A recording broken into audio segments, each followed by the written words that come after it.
आप सबको मेरा जय मसीह। प्रभु की स्तुति हो, प्रभु की महिमा हो। आज के सुंदर अच्छे दिन के लिए, सुंदर सुबह के लिए कि एक बार फिर से प्रभु ने हम सब लोगों को आज के दिन में, आज के सुबह में जिंदा रखा है, जीवितों के बीच में खड़ा किया है।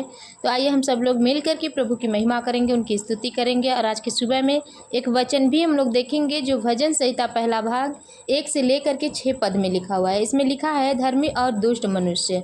आइए हम सबसे पहले इस वचन को परमेश्वर के पवित्र और बलवंत हाथों में देंगे और उनके नाम की महिमा करेंगे। इसके बाद हम वचन में जाएंगे।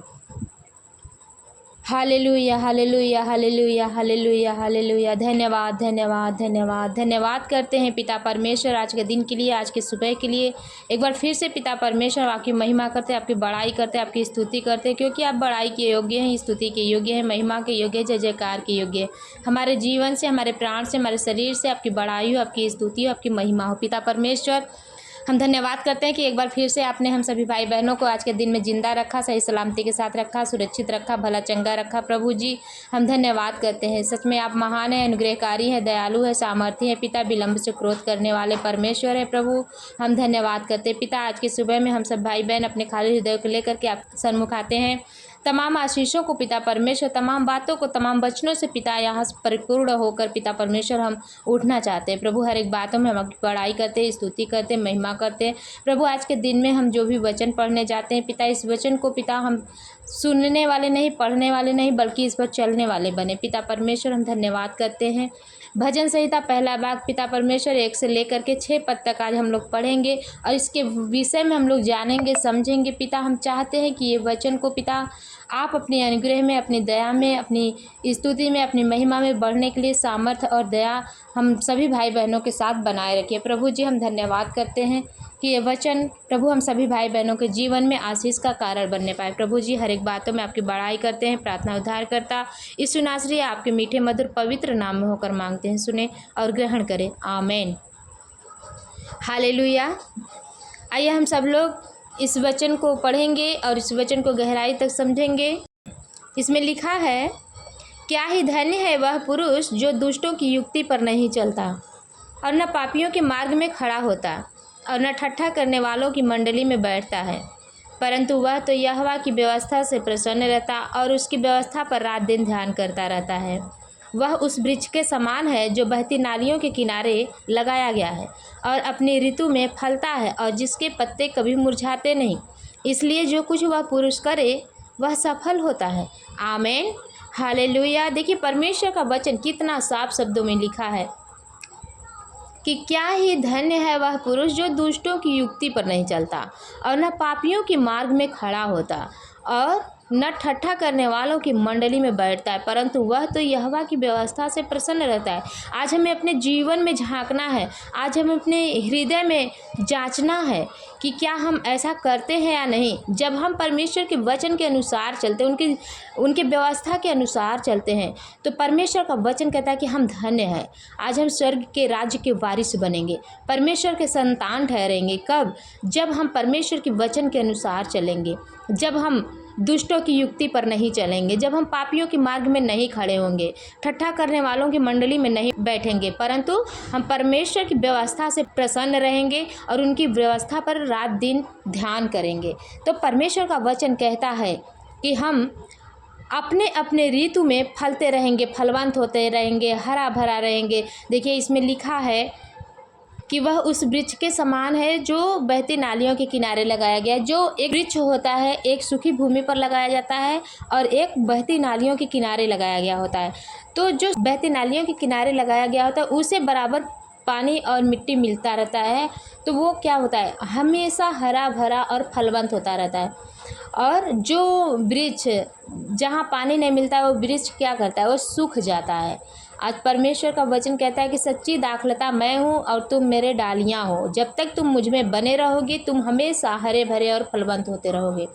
आज वचन से हमें ये सीखना है, क्या हम परमेश्वर के वचन से बंधे हुए हैं या नहीं। जब तक मेरे प्रियो, जब हम परमेश्वर के वचन पर चलते हैं, उनकी व्यवस्था के अनुसार जीवन जीते हैं, उनके वचन का रात दिन सोते जागते हम मनन करते हैं, तो हम उसी वृक्ष के समान फलवंत होएंगे। यानी अपने अपने ऋतु में हम फलवंत होएंगे और हम अपने अपने हौसलों में हमेशा कामयाब होंगे। परमेश्वर हमेशा सफलता बनाएगा। देखिए, कोई भी व्यक्ति, कोई भी मनुष्य अपने जीवन में, कोई सोचता है कि हम पढ़ लिख करके कुछ करेंगे, ये बनेंगे, कोई सोचता है हम टीचर बनेंगे, कोई सोचता है हम पास्टर बनेंगे, कोई सोचता है हम डॉक्टर बनेंगे। तो अपने अपने मनोकामनाओं में वो परिपूर्ण होते हैं कब? जब परमेश्वर के वचन के अनुसार वो चलते हैं, तो हमेशा हरा भरा और अपने अपने ऋतु में वो अपने काम में जैसे सफल होंगे। जब परमेश्वर के नियम के अनुसार हम लोग चलेंगे और परमेश्वर के हाथों से हाथों को अपने हम पकड़े रहेंगे, तभी हम हमेशा अपने अपने मनोकामनाओं में परिपूर्ण होंगे, सफल होंगे। परमेश्वर हमारे साथ रहेगा। आमीन, हालेलुया। और देखिए चौथे में क्या लिखा है, दुष्ट लोग ऐसे नहीं होते, वे उस भूसी के समान होते हैं जो पवन से उड़ाई जाती है। इस कारण दुष्ट लोग अदालत में स्थिर न रह सकेंगे और न पापी धर्मियों की मंडली में ठहरेंगे, क्योंकि यहोवा धर्मियों का मार्ग जानता है, परंतु दुष्टों का मार्ग नष्ट हो जाएगा। हालेलुया। देखिए, परमेश्वर का वचन कहता है, ये जो हम लोग 1 से लेकर के 3 पद तक हम लोग पढ़े, ये धर्मी मनुष्य के विषय में लिखा हुआ था। और जब हम 4 से लेकर 6 पद में हम पढ़ेंगे, 3 पद ये है, 4, 5 और 6, इसमें दुष्ट लोगों के विषय में लिखा है। इसमें लिखा है कि दुष्ट लोग ऐसे नहीं होते, वे उस भूसी के समान होते हैं जो पवन से उड़ाई जाती है। दुष्ट लोग कैसे होते हैं? देखिए, मान लीजिए जैसे एक किसान गेहूं बो दिया, खेत में गेहूं बो दिया, तो जब कटनी का समय आता है तो उसे काटता है, तो उस गेहूं के साथ जो है भूसी भी होता है। लेकिन जब पूरा फाइनल होने के बाद जब वो भूसी और गेहूं एक में आता है, तो उसे क्या करता है? पवन में उड़ाता है, हवा में उसे उड़ाता है। तो वो भूसी क्या होता है? भूसी अलग हो जाता है और जो अनाज होता है, जो स्वच्छ उनका गेहूं आता है, तो गेहूं को क्या करते हैं? अपने घर में, अपने खत्तों में भर देते हैं। उसी प्रकार से दुष्ट लोग को परमेश्वर कह रहे हैं कि दुष्ट लोग ऐसे नहीं होते हैं, वे उस भूसी के समान होते हैं। और उस भूसी के समानता में परमेश्वर उन्हें जोड़ा है। वो इस कारण दुष्ट लोग अदालत में स्थिर नहीं रह सकेंगे और न पापी धर्मियों की मंडली में ठहरेंगे। देखिए, एक समय आएगा, जब न्याय का समय आएगा, परमेश्वर क्या करेगा? धर्मियों से अलग कर देगा, दुष्ट लोगों को धर्मियों से अलग कर देगा। वो समय आएगा जब दुष्ट को अलग किया जाएगा और धर्मियों को स्वर्ग के राज्य का वारिस बनाया जाएगा। तो परमेश्वर क्या है? हमारा परमेश्वर धर्मी है और वो धर्मियों का मार्ग जानता है कि धर्मियों का कौन सा मार्ग है और अधर्मियों का मार्ग कौन सा है। तो दुष्ट लोग क्या करेंगे?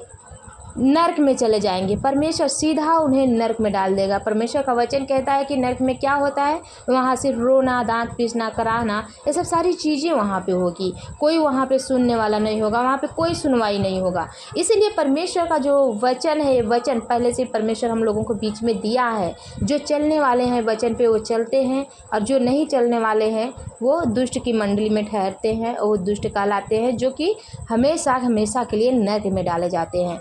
हम धन्यवाद करते हैं। हालेलुया। परमेश्वर का वचन कितना अच्छा हम लोगों को समझने के लिए और मौका और समय दिया। तो आइए हम सब लोग मिलकर प्रभु की महिमा करेंगे, स्तुति करेंगे। अगर आज हम लोग ऐसे हैं, तो आज से हम वचन पर चलने के लिए प्रभु से प्रार्थना करें, उनकी महिमा करें, उनकी स्तुति करें और उनको धन्यवाद दें। प्रभु से कहें कि पिता, हम भी आपके अनुग्रह में, आपकी दया में हम बढ़ने पाएँ। प्रभु, आप हमें अपने के जैसा बनाइए। पिता परमेश्वर, हमारे मन को बदलिए, हमारे जीवन को बदलिए। पिता, हम दुष्ट लोग के साथ नहीं, बल्कि हम धर्मियों के साथ ठहरना चाहते हैं। पिता परमेश्वर, हम आपके संतान कहलाना चाहते हैं। आइए हम सब लोग मिल करके प्रभु की महिमा करेंगे, उनकी स्तुति करेंगे और उनसे प्रार्थना करेंगे। धन्यवाद, धन्यवाद, धन्यवाद, धन्यवाद, धन्यवाद, धन्यवाद। हमसे प्रेम करने वाले पिता परमेश्वर, हम धन्यवाद करते हैं प्रभु जी, बड़ाई करते हैं। आप स्तुति के योग्य है, महिमा के योग्य, जय जयकार के योग्य, धन्यवाद के योग्य। हमारे जीवन से, हमारे प्राण से, हमारे शरीर से आपकी बड़ाई हो, आपकी स्तुति हो, आपकी महिमा, आपका जय जयकार हो। प्रभु, हम धन्यवाद करते हैं पिता परमेश्वर की ये जो वचन, भजन संहिता पहला भाग पिता परमेश्वर 1 से लेकर 6 पद तक हम लोग पढ़े। पिता, इस वचन से पिता परमेश्वर हमारे जीवन में बदलाव आया। पिता परमेश्वर, परमेश्वर, इस वचन के जरिए पिता आपका आशीष हमारे जीवन में आया है पिता परमेश्वर। हम धन्यवाद करते हैं पिता कि इस वचन को हम सुनने वाले नहीं बल्कि इस पर चलने वाले बनने पाएँ। प्रभु जी हम धन्यवाद करते हैं। प्रभु जी आप बड़ाई की योग्य हैं, स्तुति की योग्य है, महिमा की योग्य है, जय जयकार की योग्य है पिता। हमारे जीवन से, हमारे प्राण से, हमारे शरीर से आपकी बड़ाई हो, आपकी स्तुति हो, आपकी महिमा, आपका जय जयकार हो पिता परमेश्वर। हम धन्यवाद करते हैं प्रभु। हम चाहते हैं कि आज के सुबह में प्रभु हम सभी भाई बहनों को हृदय को खोल दीजिए पिता परमेश्वर, ताकि हम आपकी महिमा, आपकी स्तुति, आपकी आराधना में पिता परमेश्वर अपना मन लगाए। प्रभु जी आज का समय, आज का दिन पिता एक बार फिर से आपने हम सभी भाई बहनों को जीवन में दिया है, तो आज के दिन से पिता परमेश्वर आपका आशीष, आपकी दया, आपकी करुणा प्रभु हमारे साथ होने पाए। प्रभु जी हम धन्यवाद करते हैं। आप असंभव को संभव करने वाले परमेश्वर, हवा के रुख को बदलने वाले परमेश्वर, आदि हैं, अंत है, अल्फा ओमेगा है पिता परमेश्वर। हम धन्यवाद करते हैं। थैंक्स गॉड होली स्पिरिट प्रभु, तेरी महिमा, तेरी स्तुति हो प्रभु जी। आज के दिन में बहुत सारे भाई बहन ऐसे होंगे जो पिता परमेश्वर आज के दिन को नहीं देख पाएंगे, लेकिन प्रभु आप हमने हम सभी भाई बहनों को अपने साथ रखा पिता परमेश्वर, एक बार मौका और समय दिया पिता परमेश्वर आज की सूर्य के प्रकाश को देखने के लिए। प्रभु हम धन्यवाद करते हैं पिता परमेश्वर, हम धन्यवाद करते हैं, बड़ाई करते हैं, स्तुति करते हैं। प्रभु आज के दिन में बहुत सारे भाई बहन ऐसे होंगे जो दुख में होंगे, तकलीफ में होंगे, दर्द में होंगे, पीड़ा में होंगे। प्रभु हम चाहते हैं कि आप जब मेघ बरसाते हैं प्रभु तो हर एक जातियों पे बरसाते हैं, आप जब प्रकाश डालते हैं पिता तो हर एक जातियों पे प्रकाश डालते हैं पिता परमेश्वर। उसी प्रकार से पिता आज हम प्रार्थना करते हैं कि जो भी भाई बहन आज दुख में है, तकलीफ में है, पीड़ा में है, दर्द में है पिता परमेश्वर, हम चाहते हैं प्रभु कि आप उसी अपने बलवंत हाथों को बढ़ाकर, उसी अपने छिदी हुई हाथों को बढ़ाकर, उसी अपने आशीष वाली हाथों को बढ़ाकर पिता उस सभी भाई बहन में अपना आशीष, अपनी दया, अपनी करुणा उंडेल दीजिए पिता। आपका वचन कहता है कि आपने हमें चुना है प्रभु, मैंने आपको नहीं चुना पिता परमेश्वर। ठीक उसी प्रकार से प्रभु उन सभी भाई बहनों को आप चुन लीजिए, ताकि आने वाले समय में प्रभु हर एक भाई बहन के मुख से प्रभु आपकी महिमा, आपकी स्तुति निकलने पाए। प्रभु हम धन्यवाद करते हैं हर एक भाई बहनों को पिता आज के सुबह में आपके झरोखों में रखते हैं पिता। जैसे मुर्गी अपने बच्चों को अपने पंखों के तले छुपा के रखती है, उसी प्रकार से पिता परमेश्वर हर एक भाई बहनों को प्रभु आज के दिन में आप अपने पवित्र लहू में छुपा के रख लीजिए पिता। अपने लहू को मोल दे करके प्रभु हम सभी भाई बहनों को आपने जीवन दिया, आपने सभी भाई बहनों के जीवन को आपने मोल ले लिया पिता परमेश्वर। हम धन्यवाद करते हैं प्रभु जी। आप हमारे लिए मारे गए, गाड़े गए, 39 कोड़े खाए, कांटों के ताज पहने पिता, आपके बदन के छल्ले छल्ले हो गए, फिर भी आपने एक उफ तक नहीं किया पिता परमेश्वर। आपने जगत से इतना प्रेम किया कि अपने इकलौते पुत्र को दे दिया प्रभु जी। हम धन्यवाद करते हैं। वही सामर्थ्य, वही दया, वही करुणा प्रभु हर एक भाई बहनों के ऊपर आज के दिन में, आज के सुबह में उंडेल दीजिए पिता परमेश्वर। आज का दिन पिता हम सभी भाई बहनों के लिए आशीष का दिन होने पाए प्रभु जी। हमारा हर एक कदम पिता परमेश्वर आपके वचन के अनुसार उठे, आपके वचन के नियम पर चले पिता परमेश्वर। हम धन्यवाद करते हैं प्रभु, हर एक बातों में आपकी बड़ाई, आपकी स्तुति करते हैं प्रभु जी।